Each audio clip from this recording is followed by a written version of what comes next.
Welcome back to The Narrative. I'm your storyteller, Callistra Farrier, from Suspect to Prospect. Joining me on this segment of The Narrative is Devon Britton. He has written a book. Now, Britton has been a political activist, a community activist. He's been involved in youth politics. He's been in the youth arm of both political parties. He's a businessman. He's also from Victoria in St. Mark.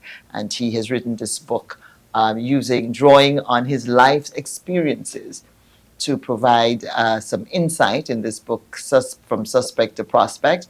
It's a self-help book, really, seeking to address the issues that may be holding us back as we strive to be the best we can be, like self-doubt, the perceptions of other people, and issues like that. Devon, welcome to the program. Let's talk about Suspect to Prospect. I love the title. Thank you, Ms. Farrier, and thank you for the opportunity to be on your program. I look forward to a healthy and fruitful conversation. And speaking of healthy, it seems as if your book is aimed at helping to address mental health and mental wellness as we all strive to be better.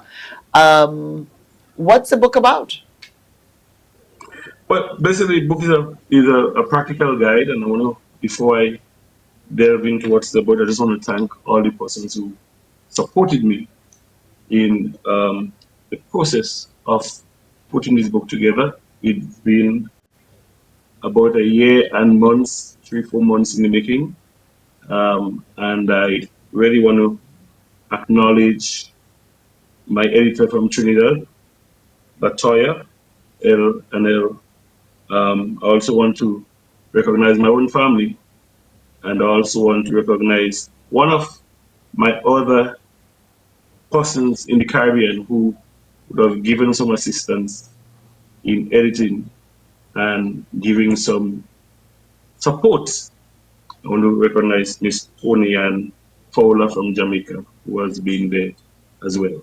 All right, so the book is really about transforming, and for anybody who wants to transform their lives, transforming how the world sees you, all right, and how you see yourself. At other times, there are stereotypes that are tagged on our back, that makes one feel that they are in a cell, that because of the lack of education, your background, and so coming from poor family, so it's sort of person sort of put a tag on you, making you feel that you cannot endeavor to be a better person.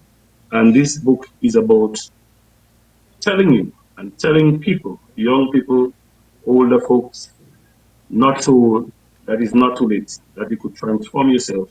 You can use the tools that I've provided in this book to help you to to to make a path for yourself and to transform your life in the person that you want to be, the best version of yourself, rather than what people think about. And what prompted you and inspired you to get into the literary arts and to write a book that provides a guide, tools for life's self-improvement? Where did the Well, inspiration come from, or the idea to do this? what you didn't say earlier is that I'm also working the field. I've been a community liaison officer for the government, basically the NTA, for over 16 years now. And it comes from life stories. It comes from my own experience, meeting young persons, chatting with people who see no path ahead.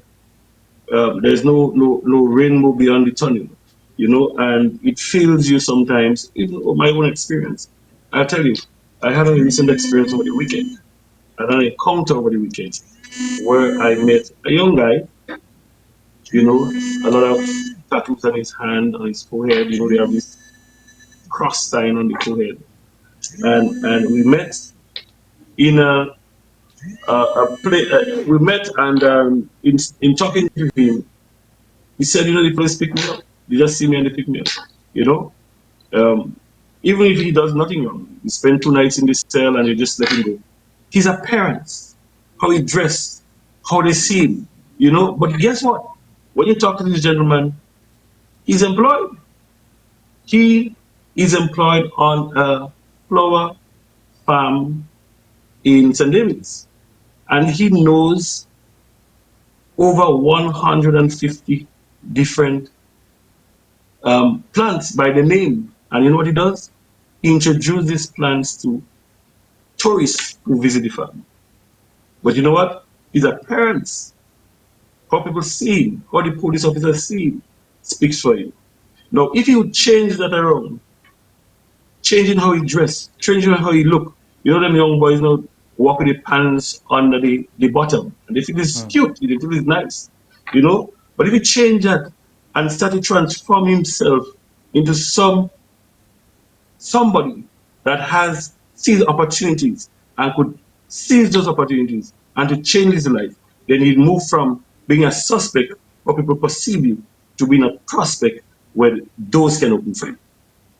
Well, I mean, And he has that. I understand what you're saying, but I can't help but think that you say that this young man complained, and this is his side of the story, that the police would pick him up, whether he does anything or not, and hold him for 48 hours.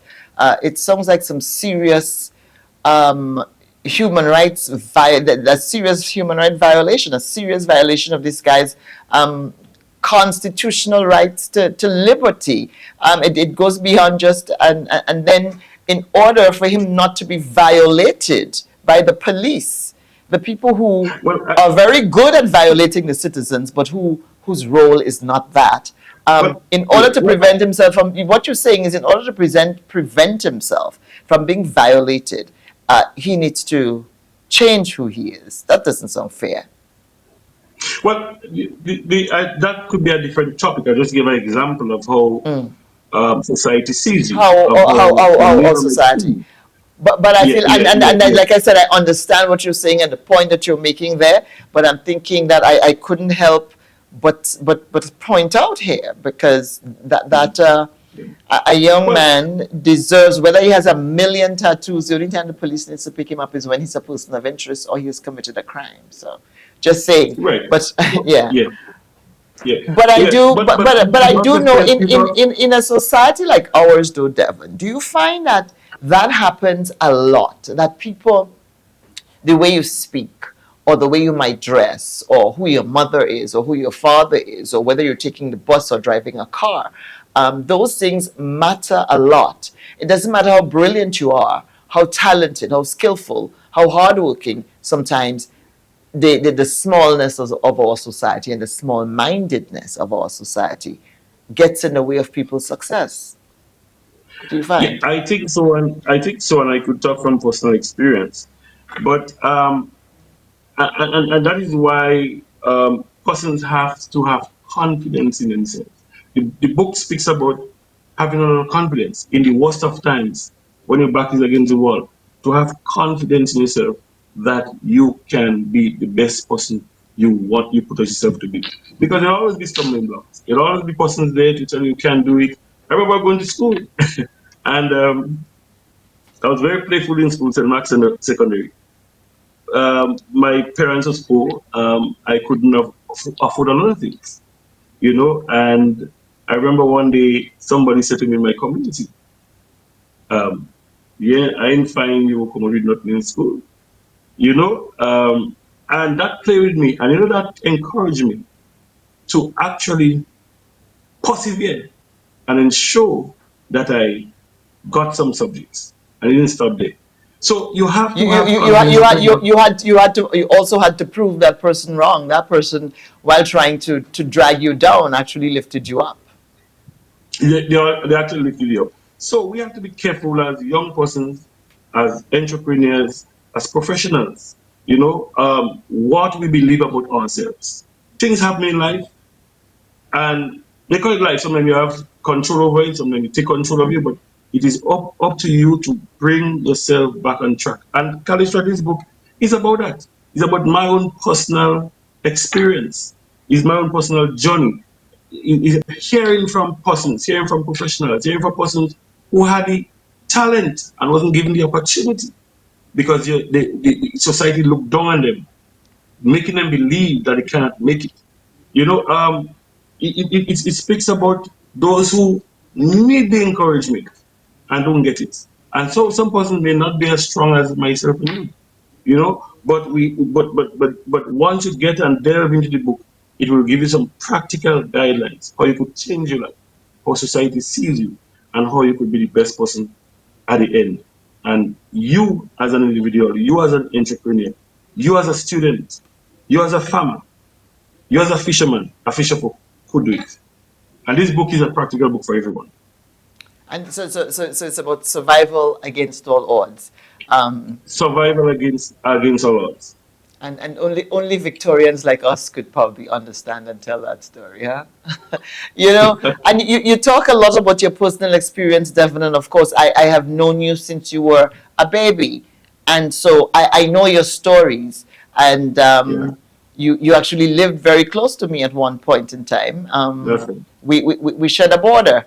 Mm, Before you go ahead, Kalisha, I want to say, look how life has turned. Not everybody has everything bad about it. Things happen, and we could change it. We all have been there, both coming from St. Matt's, both have been making contributions, and we are not done yet. Life is not done with us yet, but we are still here trying to do the best we can be. I'm proud of us. we still have more to give.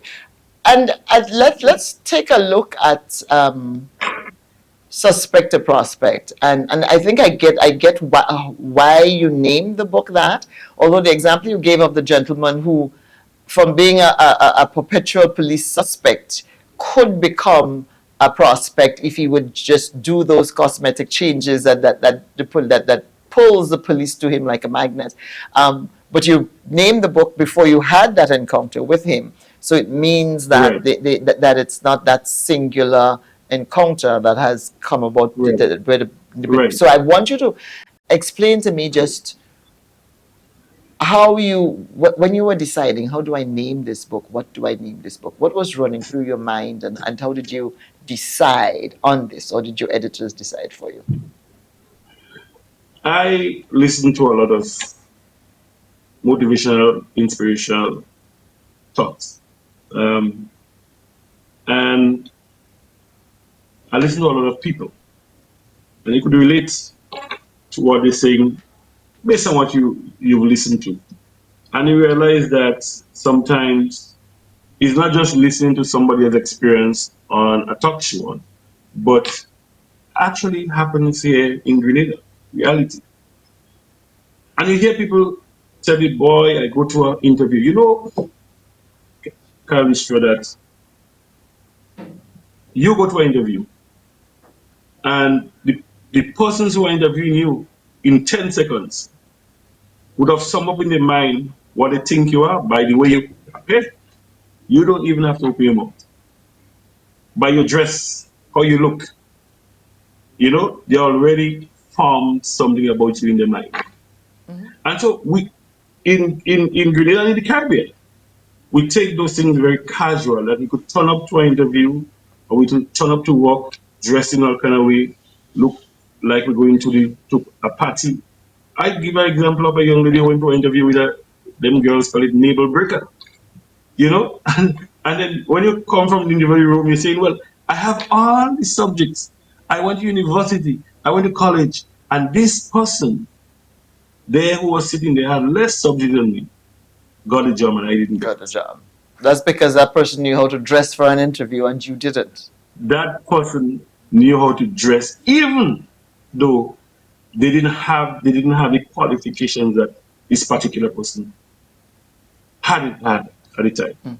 They were able to make an impression. So what it says, appearance and style says a lot. All right? What it says, confidence says a lot. What it says, when the time comes to seize opportunities, says a lot. And not just your education and your subjects. That alone is not enough to assist you in transforming your life. They have to go together.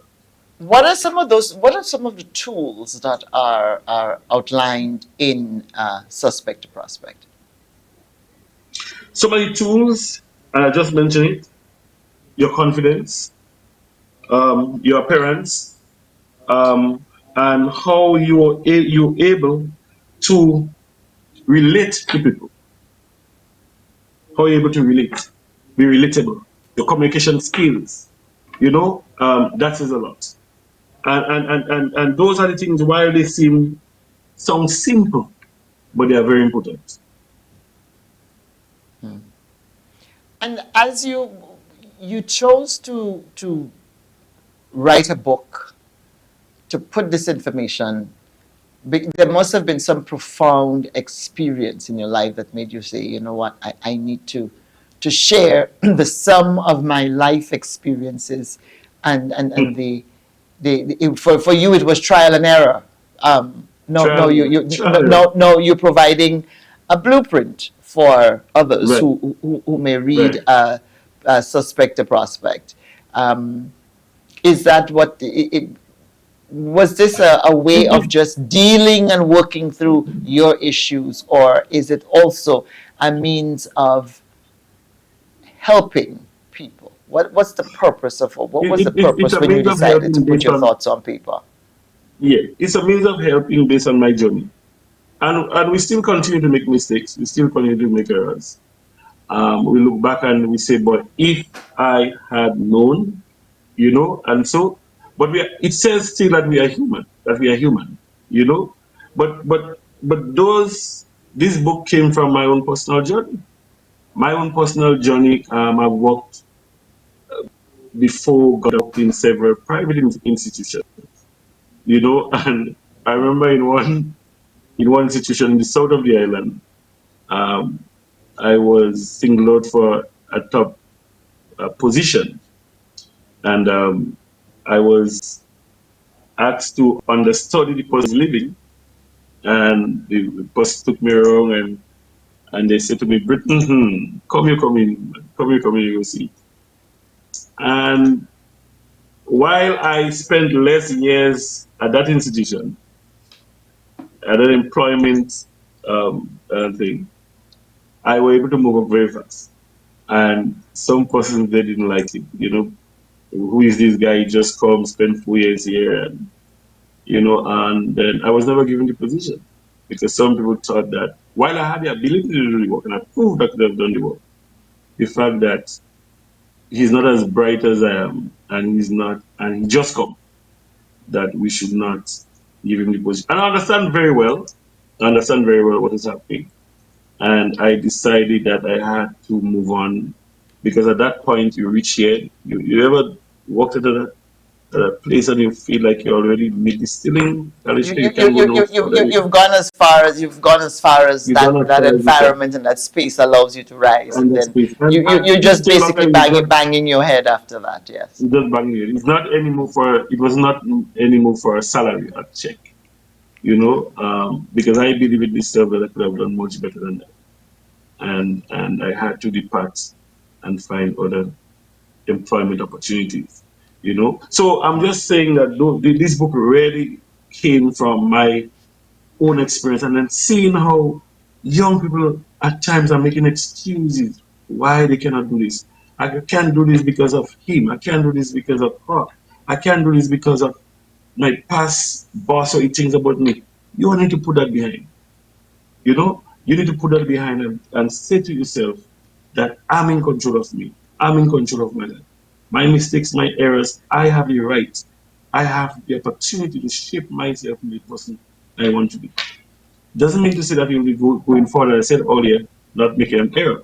But it says that you are accepting mistake and that you are willing to change for the betterment of you.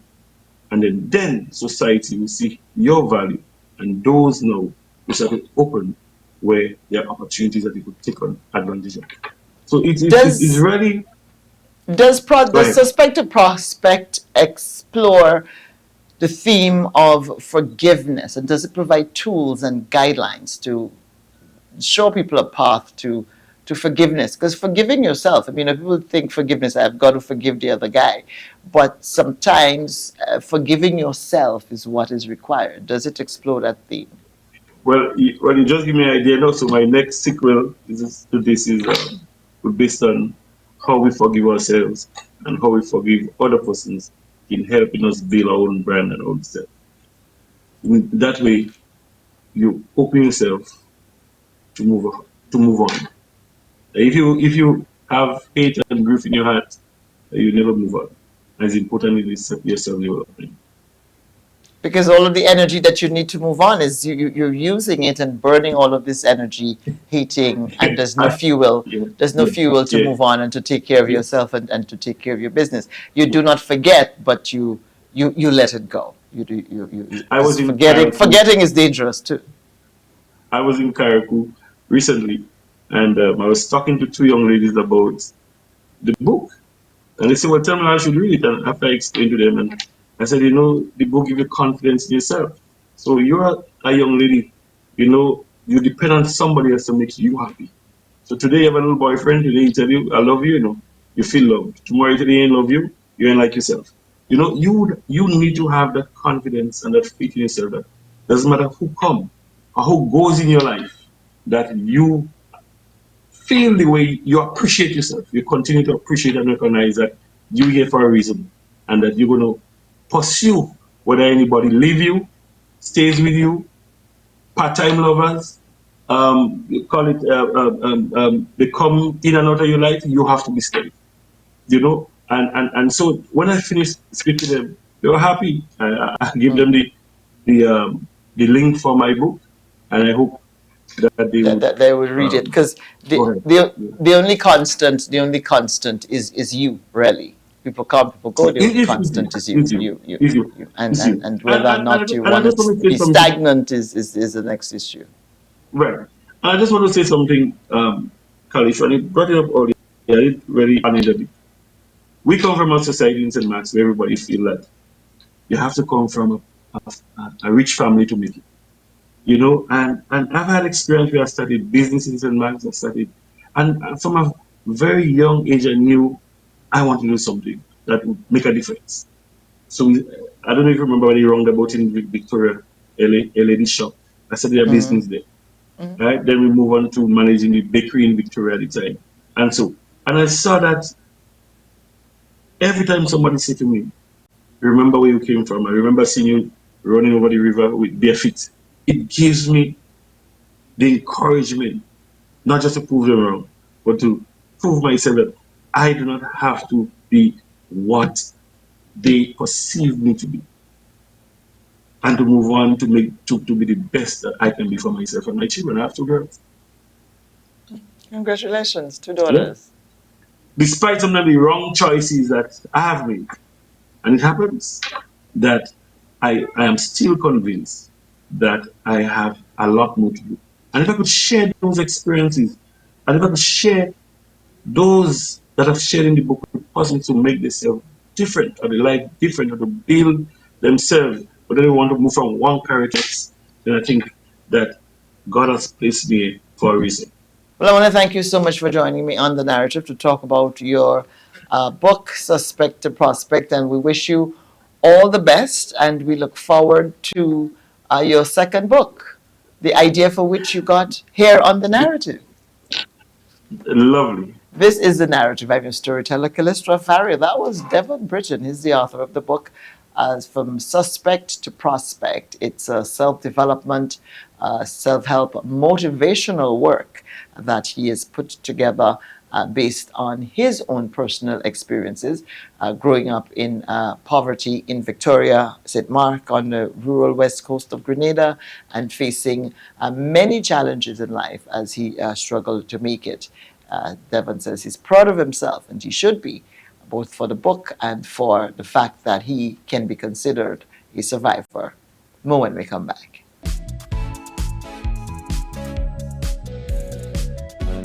Show the best way, like